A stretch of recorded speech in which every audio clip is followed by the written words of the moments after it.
Sebastian Fundora versus Erickson Lubin. Full fight highlighted by Boxing Ego. Here's my recap as promised. What up, fight world? It's your boy Ego, and I'm back with some more boxing. Now, over the weekend, we just had a potential fight of the year nominee. As far as I'm concerned, it is the fight to beat so far in 2022 with just sustained action. You had drama. It was high intensity. Pace was ridiculous. And these are the things I'm going to talk about in this video. So, Sebastian Fundora versus Erickson Lubin. Wow. Crazy fight, crazy outcome. Check out my video, Erickson Lubin, the Boxing Ego injury report. Often imitated, never duplicated. I give you guys the breaking news and the latest and greatest. So, it was a crazy fight on Showtime Boxing. Sebastian Fundora, I'd be remiss to leave this out. The man is insanely tall for his division. Standing at 6'6", I mean, you got a guy who's Wilder's height somehow crunching himself down to the 150-pound division. Like, literally, you got a guy who's taller than several heavyweights. And that's not me being facetious. Dillian White, I think he's like 6'2", 6'3", maybe 6'4". Joseph Parker, 6'4", right? So standing at 6'6", if you got a guy who's 150 pounds, I mean, he's clearly gonna have the height advantage over everyone. Now, this was a tooth and nail fight. Sebastian Fundora, despite everything I just said about him being tall, he is extremely comfortable fighting on the inside. And we've seen this before. We've seen this movie.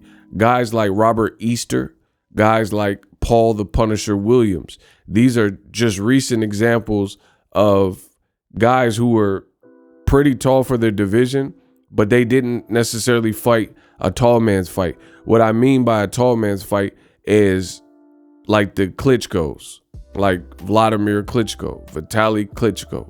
A tall man's fight like Lennox Lewis, where you establish a jab and you keep certain spacing and you control the real estate and you use those variables. Like you watch, let's say Vladimir Klitschko versus Kubrat Pulev. The reason Vladimir knocked out Kubrat Pulev and had so much success is just like Sebastian Fundora, he's 6'6", and he's a heavyweight with power and most importantly, the jab. So if you have a small guy who keeps coming to you and is this wildly type of style and he's trying to get on the inside, you can make that extremely difficult. Fundora, not so much. That's not really his bag. He doesn't work behind a jab. He's not known for an impeccable defense, right? But sometimes in the sport of boxing, when you have certain attributes, those are the attributes that get you the victory. So it's all about winning. And Sebastian Fundora definitely did that. Again, in the process, he really did a number on Erickson Lubin's face. I mean, my God, the man's face was completely rearranged. And it was, scary to see. And I know a lot of this fight brought out a lot of the racist fans, and there was some taunting. Listen, Erickson Lubin fought like a warrior. His face was mangled by the end of the fight. And it just goes to show you that I'm one of the only people in boxing that really humanize the sport of boxing. A lot of boxing fans are emotional. Some are race-driven, race fans, things like that. So with that being said, they don't even care to see if the guy, like, you have to understand, more often than not, historically, the people who have died in boxing matches were guys who took sustained punishment from punchers over the course and duration of several rounds. Because what happens is, and I'm not a doctor, but I'm not trying to get too analytical, but the bottom line is your brain is not meant for blunt force trauma. So when your brain begins to swell, you can have a brain bleed and your brain can hemorrhage. And just imagine if that process is started and then you continue to get hit in the head or hit to the body, and which is sending signals to your brain. Like when you look at Instagram, you release a thing called dopamine. But the same is the opposite for pain. When you get burned on the stove or punched in the stomach or, punched in the face, it sends a signal to your brain. So you're really kind of overloading your circuit, and the bleeding, if not contained or the pressure is not released, then, that's how some guys can end up, succumbing from their injuries. And we've seen it recently, that happened to somebody this year in boxing.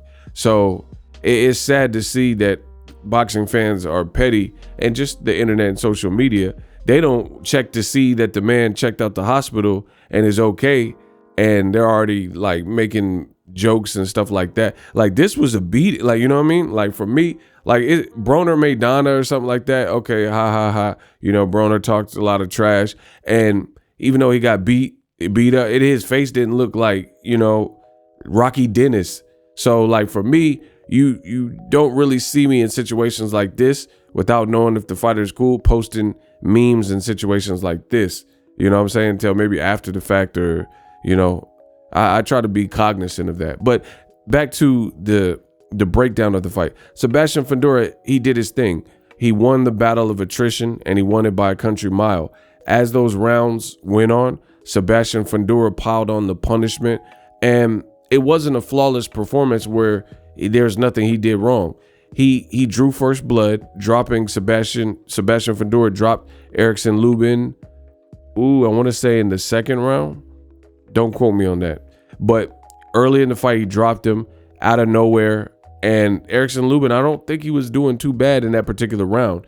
But the punch of the fight for Fundora, at least to me, was the uppercut. He was launching them uppercuts, the angle, it was beautiful, especially to see from a lanky guy, a beanpole, in Sebastian Fundora. He's very comfortable with that.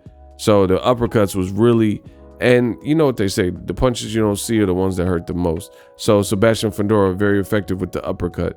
Erickson Lubin, I know a lot of this is getting overlooked because of how his face looked and the fact that he took a second pro L.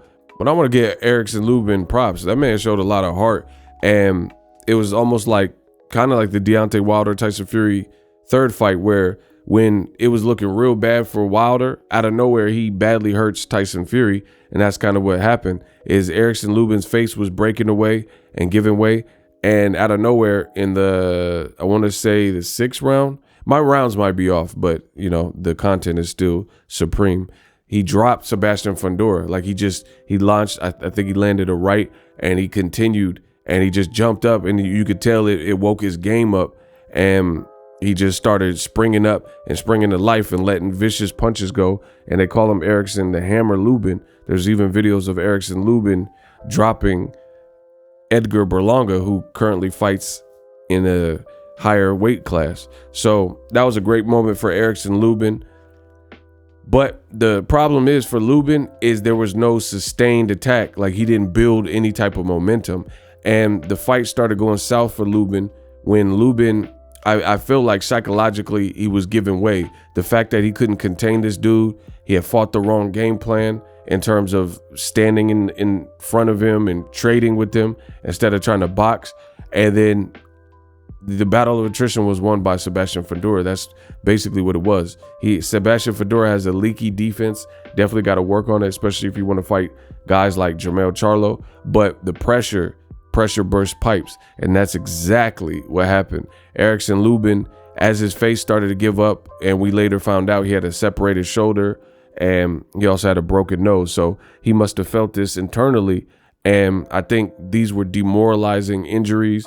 And as the fight wore on, his body's starting to fatigue, his body's starting to break down, his face is giving away, and you've seen it on his face. So I could tell the stoppage was imminent because Erickson Lubin, he looked like he was slowly being beaten out of the fight, where it didn't look like it was going to last much longer. Now, one thing I got to add, the judges said that Lubin was up. These judges need to be drug tested. We don't need to, in boxing, we don't need to just drug test the fighters. We need to start drug testing the commissions and promoters and judges and sometimes the referee, because this is crazy. Like, I don't see how you would have had Erickson Lubin up. Even Showtime's Steve Farhood had him up. I mean, you know, to each his own, but I didn't see all that. Congrats to Sebastian Fundora. You know, he beat the brakes off him by the fight's end. I want to shout out Erickson Lubin, wish him a speedy recovery, because he was in there until he wasn't in there. That's my official breakdown, what went on, the reasons it went on. Subscribe to the channel if you enjoy boxing news. This is your all access. I'm granting you access, all things boxing. Subscribe to the channel, and I'm out. The future is now. The Hibernation 5s by Kenichi Bear. Hybrid gaming and lifestyle headphones. Out of the box, you can connect to any console or PC. Bluetooth ready with a low latency USB adapter, color RGB, and extreme bass mode. The Hibernation 5s adjust to you. Whether you need a gaming, travel, gym, or lifestyle headphones, the Hibernations got you covered. The new Hibernation 5s, link in the description. Customize the way you hear the world. Welcome to the nation.